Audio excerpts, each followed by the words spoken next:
Burma క్యాంపులోని దాడి కేసులో నిందితుని arrest. ఇందులో రాజకీయ ప్రమేయం లేదు. DCC Meka Satyababu.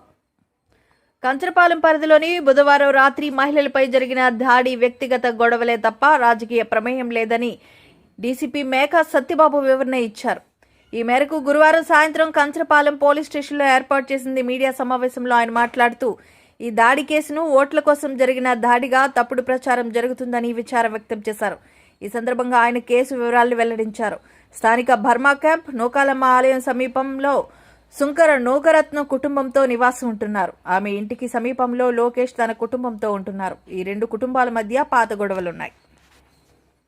Burma camp లో ఉంటున్నటువంటి Nookaratnam, Sunkara Nookaratnam alias Nirisha MI KGH లో ఇచ్చినటువంటి ఎమ్మెల్సీ ప్రకారం ఒక ఎఫ్ఐఆర్ చేయడం జరిగింది.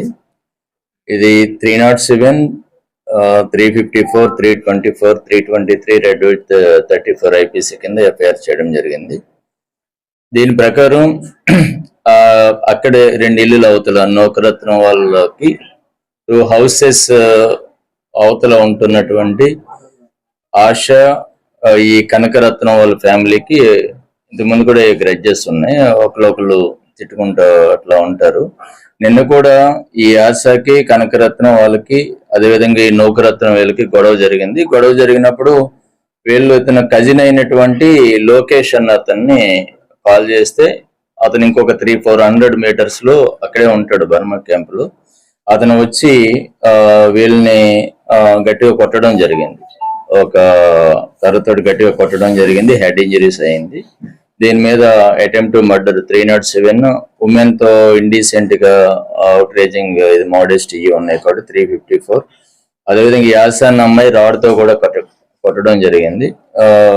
దానివల్ల 324, 323 మొత్తం మీద 5 మంది మీద ఈ కేసు ఎఫ్ఐఆర్ చేయడం జరిగింది. ఆల్రెడీ ముద్దాయిని రిమాండ్ కూడా పంపించడం జరిగింది. ఇది 100% ఎటువంటి రాజకీయ విద్వేషాలతో జరిగినటువంటి సంఘటన కాదు. ఇది పూర్తిగా వ్యక్తిగతమైనటువంటి గొడవల వల్ల జరిగినటువంటి సంఘటన. ఫస్ట్ పోలీస్ స్టేషన్ కూడా రాలేదు.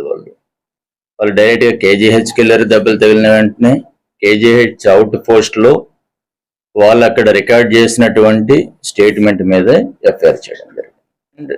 It's not a political rivalry. It was happened purely on personal quarrels, personal grudges. ముగ్గురు జరిగింది. ఈ నూకరత్నం అలియాస్ నిరీషా, నెక్స్ట్ ధనలక్ష్మి వాళ్ళ మదర్ ధనలక్ష్మి, సన్ మణికంఠ. ఇంకెవ్వరు పరారీలో లేరు. దీంట్లో 5 ముద్దాయిలు ఉన్నారు. దాంట్లో లోకేష్ అన్న అతను ప్రధానమైనటువంటి A1 ముద్దాయి. అతని మీద 307 వస్తుంది కాబట్టి అతను రిమాండ్కి పంపించడం జరిగింది. మిగతా వాళ్ళ మీద 324, 323 ఈ సెక్షన్స్ వర్తిస్తాయి కాబట్టి వాళ్ళు Part 1 CRPC నోటీస్ ఇవ్వడం జరిగింది.